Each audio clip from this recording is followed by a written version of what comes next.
మదనపల్లిలో నేచర్ వ్యాలీలో premium villa flat owner కావడానికి కింది నెంబర్లను సంప్రదించండి. ఏమి చేతురా నాయనా, ఎంత మురుపంగా చూసుకుంటురా నిన్ను, ఎంతో మురుపంగా చూసుకుంటే కదా నాయనా. దేశ సేవకు పోతానంటివి కదరా, మా తాత పేరు నిలబెడతానంటే కదరా. కరాటీలో గోల్డ్, అన్నిటల్లో గోల్డ్ తెచ్చి నాకు ఇదేనేరా నాకు చేసే శాస్తి నువ్వు. నాకెందుకు రా కడుపు కోత చేసిపోతివి, నాకెందుకు కడుపు కోత చేస్తివి. ఎంత మంచిగా ఉంటుందల్లే నా బిడ్డ, అట్లా బిడ్డను పోగొట్టుకున్నానన్నా. ఇప్పుడు ఆడ తెచ్చుకుంది నన్నా నా బిడ్డను, నా బంగారు బిడ్డను ఆడ తెచ్చుకుంది నన్నా, నా తండ్రిని ఆడ తెచ్చుకుంది నన్నా నేను.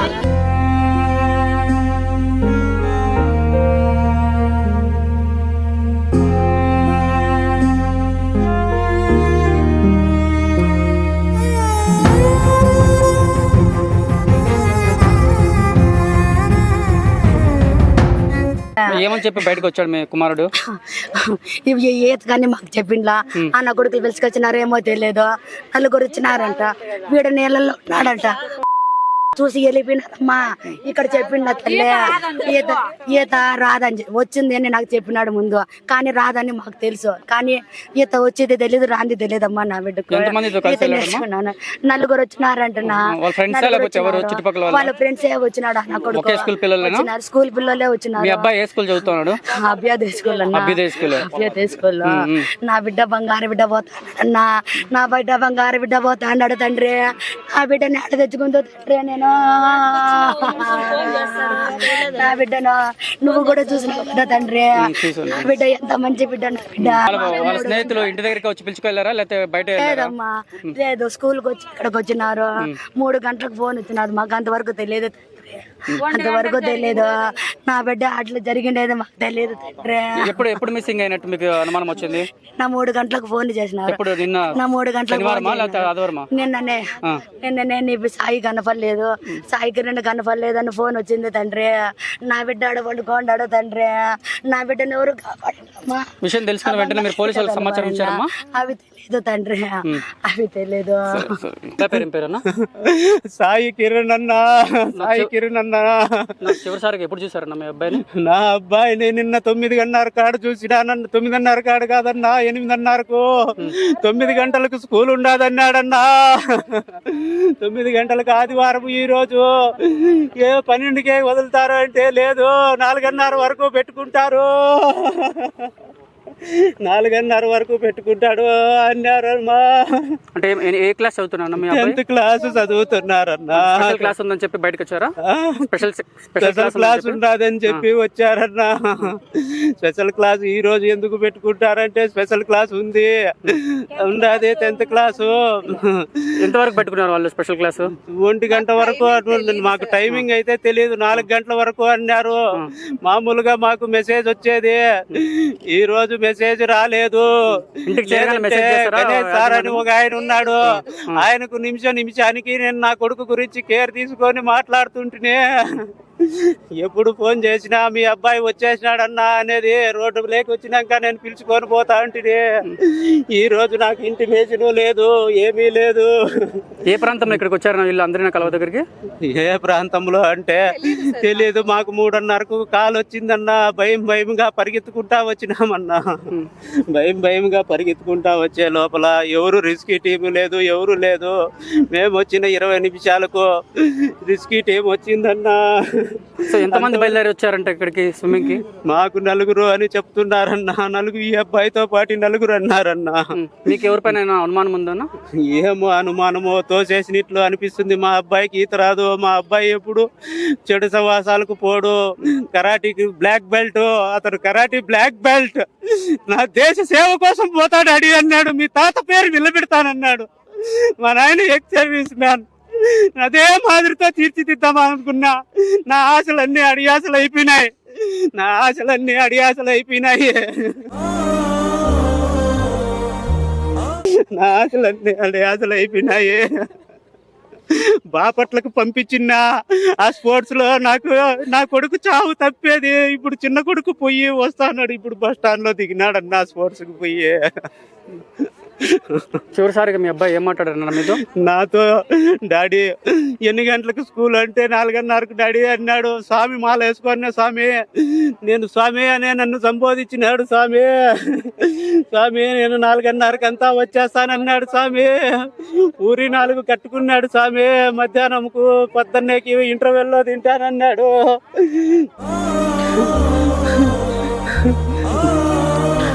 అంతేనండి నేను మాట్లాడింది.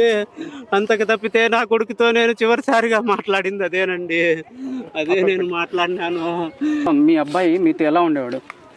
నాతో క్లోజ్గానే ఉంటాడండి. ఎక్కువ నేను ఒక తండ్రిలాగా ట్రీట్ చేయను. నా ఫ్రెండ్ లాగా ఉండండి. నాకు ఫ్రెండ్ లాగా ఉండు నాన్న, ఎప్పుడు కూడా నాకు ఫ్రెండ్ లాగా ఉండు. నీకు ఏం కావాలా అన్నీ నేను చూస్తాను, ప్రతి ఒక్కటి నేను చూస్తాను, నీకు ఎటువంటి బాధ పెట్టను అని చెప్పినానన్నా. ఈ పని చేసుకున్నాడన్నా. ముందు మాదిరిగా ఇప్పుడు స్పెషల్ క్లాస్ అని చెప్పేసి సండే వెళ్తుంటాడు కదా, తిరిగి టైంకి వచ్చేవారా? చాలా జినైన్ గా కరాటీ బ్లాక్ బెల్ట్ అంటాను. ఎంత క్రమశిక్షణతో ఉంటారో మీకు తెలుసు. ఆ క్రమశిక్షణ అనేది మామూలుగా రాదు.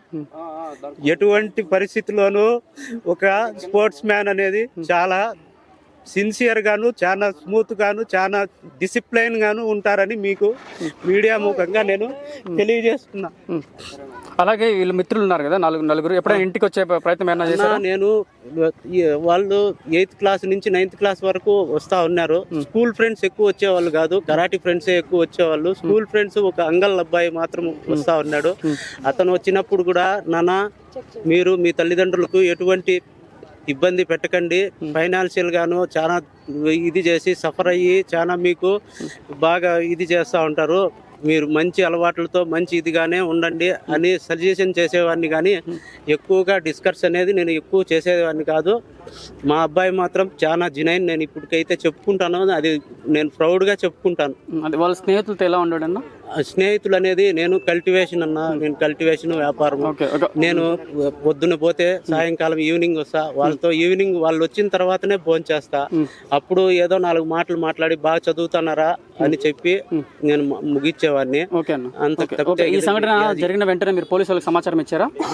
అంతా మా సిస్టర్, ఎందుకంటే నా కాళ్ళు చేతులు ఆడలేదు, నేను నా కొడుకు కనపడలేదనే దీంట్లో ఉండిపోయినాను. ఇప్పుడు కూడా ఆ అమ్మాయే నాకు అంతా చూసి ఇది చేసింది.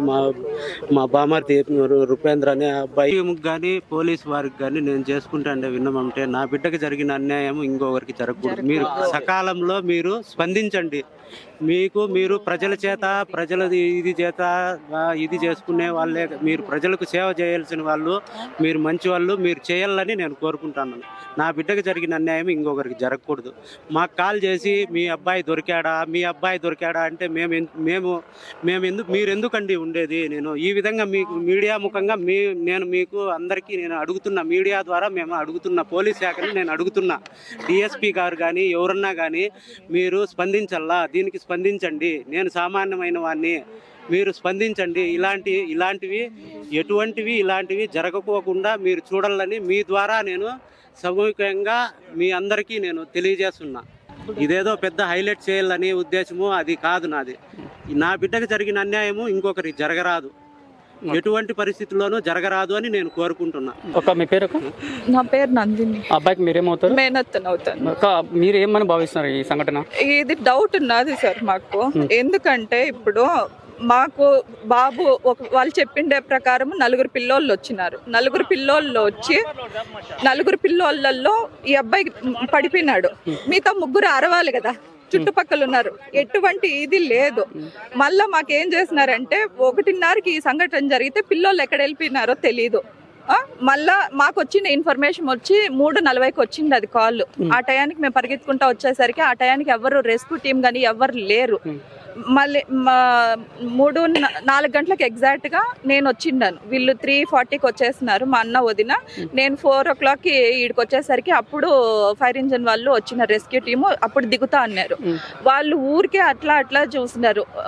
నేను డైల్ 100కి కాల్ చేసి కంప్లైంట్ చేసినాను. ఎస్ఐ కానీ సిఐ కానీ మా అన్న నేను ఇంట్లో ఉన్నాను, వీళ్ళు పరిగెత్తా వచ్చే కానీ నాకు డౌట్ రాదా, నేను పరిగెత్తా వచ్చిండాను. ఏమైంది అని అంటే స్కూల్ దగ్గరికి పోతాను. స్కూల్ దగ్గరకు వచ్చేసరికి జనాలు ఉన్నారు, ఇంకా అట్లే వచ్చేసిండాను నేను.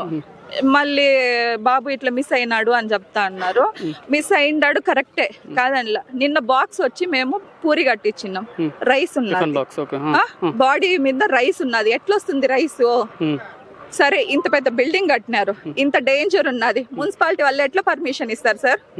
అది బిల్డింగ్ స్కూల్ కి ఏదైనా కూడా మున్సిపాలిటీ అండర్ 5 kilometers లో ఉండాలా. ఎవరు వచ్చి కట్టమన్నారు ఇంత లాస్ట్ లో? మీరు యాజమాన్యాన్ని ప్రశ్నించలేదా? మేము అడిగినాం స్పెషల్ క్లాస్ అయిపోతే ఇంటికి ఎందుకు పంపించలేదు, ఇంటికి వెళ్ళగానే ఎందుకు మాకు కాల్ చేయలేదు, పేరెంట్స్ ఎందుకు చెప్పలేదని అడగలేదా? అసలు వాళ్ళు రానే లేదే. వచ్చినారు ఒక 2 minutes, వాళ్ళ వైఫ్ వాళ్ళ సిస్టర్ ఏమో తెలీదు, ఆవిడ వచ్చింది, దొరుకుతారు అన్నారు, వెళ్ళిపోయినారు. పోలీస్ వాళ్ళకి ఫోన్ చేసినాము, వాళ్ళు కానిస్టేబుల్స్ 2 వచ్చినారు. మా బాబు డీటెయిల్స్, మా అన్న డీటెయిల్స్ తీసుకున్నారు. ఏ టైంలో మీకు ఇన్ఫార్మ్ చేశారు పోలీసులు వాళ్ళకి? నేను 4:30 ఆ టైం కి ఇన్ఫార్మ్ చేసిన, ఆ డైల్ 100 కి చేసింటే వాళ్ళు పంపించినారు, వాళ్ళు వచ్చినారు. అంటే మిస్సింగ్ కేసు మీద పెట్టారు అప్పుడు? Missing case. ఈ సంఘటన అప్పుడు తెలియదు మీకు? మాకు అంటే బండి, మా బాబు వెహికల్ అక్కడ ఉన్నది. మేము మెయిన్ ఏమంటే, మీరు కావాలంటే మదనపల్లి మొత్తం సీసీ ఫోటేజెస్ ఉన్నది, ఎన్ని ఇయర్స్ అయినా కూడా తీసుకోండి. Time to time 10 minutes late అయినా కూడా కాల్ అనేది వస్తుంది. 4:30 వరకు క్లాస్ అనేసరికి మేము కొంచెము 4:30 వరకు కదా అని మేము వెయిట్ చేసినాం. మీరు 1 o'clock వదిలిన వాళ్ళు స్కూల్ వాళ్ళు చెక్ చేయాలి కదా, మీ రెస్పాన్సిబిలిటీ కదా. 8:30కి స్పెషల్ సండే ఎవరండి మీకు స్పెషల్ క్లాసులు పెట్టుకోమని ఉండేది? ఎవరు పెట్టమన్నారు? సో ఇప్పుడు ఇతనితో పాటు 4 స్నేహితులు ఉన్నారు కదా, వాళ్ళు ఎవరు మాకు తెలియలే ఇంతవరకు. కాదు, వాళ్ళ స్నేహితుల ప్రవర్తన ఎలా ఉండేది ఇతనితో? వాళ్ళేం బాగానే అంటే మాకు డిస్కస్ చేయం సార్. ఇంట్లో వచ్చినారా, చదువుకున్నారా, కరాటేకి వినారా, వచ్చినారా, వేరే ఎటువంటి ఫైనాన్షియల్ గానీ ఏదైనా ప్రాబ్లమ్స్ గానీ ఏది డిస్కస్ చేయం మేము. అంటే ఇప్పుడు స్నేహితులు ప్రలోభ పెడితే ఇతను ఇక్కడికి వచ్చి స్విమ్మింగ్ చేశాడంటారు మీరు? మేము అది అన్నట్లేదు సార్. పిల్లోళ్ళు వచ్చినారు, 4 పిల్లోళ్ళు వచ్చినారు. మా బాబు తొడుక్కొని వచ్చినాడా, వాళ్ళు వచ్చినారా, అది మాకు తెలియదు. మాకు తెలియాలి కదా మా బిడ్డ ఎట్లా ఇది అయిపోయినాడు. వాళ్ళే తొడుక్కొని వచ్చినారా, వీడు వచ్చినాడా? సరే వచ్చినారు, వీడే తొడుక్కొచ్చినాడు, వాళ్ళు ఎక్కడ? వాళ్ళు ఇంతవరకు రాలే. ఓకే ఓకే సార్, నమస్తే. నమస్తే అండి సార్, నిజంగా సార్ మదనపల్లికి అందరినా కాలువ రావడం అనేది గొప్ప విషయమే. కాకపోతే సండే పూట ఇక్కడ వీక్షకులు అంటే వచ్చి స్విమ్మింగ్ చేస్తున్నారు, చాలా ఎంజాయ్ చేస్తున్నారు. కాకపోతే ఇలాంటి ప్రమాదాలు అయితే గురు కూడా అవుతున్నాయి. సో ఇలాంటి చర్యలు ముందు జరగకుండా ఉండడానికి మీరు ఎలాంటి చర్యలు తీసుకుంటారు? ఇక్కడ హంద్రీనివా కెనాల్లో ఇప్పుడు వాటర్ పుష్కలంగా పోతున్నాయి, ఫ్లోటింగ్ కూడా ఉంది. ఇక్కడ నిన్ననే ఒక అబ్బాయి సాయి కిరణ్ అనే అబ్బాయి 10th class చదువుతున్నాడు అభ్యుదయ స్కూల్లో. అబ్బాయి నిన్న మధ్యాహ్నం 1 గంటలకు ఇక్కడ రావడం జరిగింది, ఇక్కడ మిస్ కావడం జరిగింది. దాని మేరకు ఈరోజు ఉదయం అబ్బాయి శవం అనేది బయటకు తేలడం జరిగింది. దీని గురించి వచ్చి విచారిస్తున్నాము. ఫర్దర్గా ఇది ఏం జరిగింది, ఎలా జరిగింది కూడా ఈ విషయాలన్నీ కూడా ఆ విచారణలు తెలుస్తాయి. అదేవిధంగా ఈ అబ్బాయిని పోస్ట్మార్టం నిమిత్తము గవర్నమెంట్ హాస్పిటల్కి తీసుకోవడం జరుగుతుంది. అట్ సేమ్ టైం ఈ విధంగా ఇక్కడ దగ్గర మదనపల్లికి సరౌండింగ్ లోనే పక్కన దగ్గరలోనే ఇది అన్ని కెనాల్ పోతా ఉంది, నీరు కూడా పుష్కలంగా పోతుంది. కాబట్టి సండే పూట వచ్చే వీళ్ళు ఎవరైతే ఇక్కడ వచ్చి స్విమ్మింగ్ చేయాలని ఇంకోటి చేయాలని అనుకునే వాళ్ళు తగు జాగ్రత్తలు తీసుకోవాలా. ఫ్లోటింగ్ ఉంది కాబట్టి ఇటువంటి పరిస్థితుల్లో కూడా వాటర్లోకి దిగకూడదని మా పోలీస్ తరఫున హెచ్చరిక చేస్తున్నాము. ఎట్టి పరిస్థితులు చిన్నపిల్లలను కానీ, లేడీస్ని కానీ, వృద్ధులను కానీ తీసుకొచ్చి ఇక్కడ అలాగే కొంతమంది మద్యం సేవించి ఈతకు దిగడం వల్ల చాలా అపాతాలు జరిగే అవకాశం కూడా ఉన్నాయి. దయచేసి ఎవరు కూడా మీ పిల్లలతో వచ్చి సరదాగా ఇక్కడ స్విమ్మింగ్ చేయాలనే ఆలోచన పెట్టుకోవద్దండి. ఈ వాటర్ ఎక్కువ ఉండడం వల్ల ఇబ్బందికరంగా ఉంది, ప్రాణాపాయం వచ్చే అవకాశం ఉంటుంది. కాబట్టి అందరికీ పోలీస్ తరఫున విజ్ఞప్తి చేస్తున్నాము, దయచేసి. ఖచ్చితంగా మా సూపర్ ఆఫీసర్స్ కు, మా డిఎస్పీ సార్ కు కూడా తెలియజేసి, అందరికి తెలియజేసి సండే పూట ఇక్కడ మొబైల్ టీంను ఒకటి ఏర్పాటు చేసుకొని ఎవరు కూడా స్విమ్మింగ్ చేయకుండా తగు జాగ్రత్త తీసుకుంటాము. ఇంకా ఇప్పటి నుంచి తీసుకుంటాము. అలాగే పిల్లలకు కూడా సరదాగా స్టూడెంట్స్ కానీ ఎవరు కానీ వచ్చే వాళ్ళకి కూడా నేను చెప్తున్నాను, దయచేసి ఈ లోతు ఎంత ఉంది, ఎంత ఫ్లోటింగ్ ఉంది అనే విషయం మీరు క్యాలిక్యులేట్ చేసుకోవడంలో ఫెయిల్ అవుతారు. కాబట్టి దయచేసి ఖచ్చితంగా వచ్చి ఇక్కడ స్విమ్మింగ్ అనేది ఎట్టి పరిస్థితుల్లో చేయకూడదని చెప్పి మరోసారి విజ్ఞప్తి చేస్తున్నాను. అభ్యుదయ స్కూల్ ఉంది. సో పిల్లలు చాలా మంది అక్కడ జాయిన్ అవుతుంటారు. సో దగ్గరికి రాకుండా ఇలాంటి జాగ్రత్తలు తీసుకుంటే బాగుంటుంది. అవునవును, ఈ విషయంలో కూడా నేను మా ఉన్నతాధికారులు కూడా కలుసుకొని ఈ స్కూల్స్ వాళ్ళతో కరెస్పాండెంట్స్ తో కూడా మీటింగ్ పెట్టుకొని వాళ్ళకి అవేర్నెస్ చేయడము, ఆ కాలేజెస్ ని మేము కూడా ఫ్రీక్వెంట్ గా విజిట్ చేసి వాళ్ళకు కూడా పిల్లలకు కూడా ఒక అవేర్నెస్ క్రియేట్ చేసుకొని ఇటువంటి స్విమ్మింగ్ పోకుండా జాగ్రత్తలు తీసుకుంటాం ఖచ్చితంగా, కంపల్సరీ. Thank you.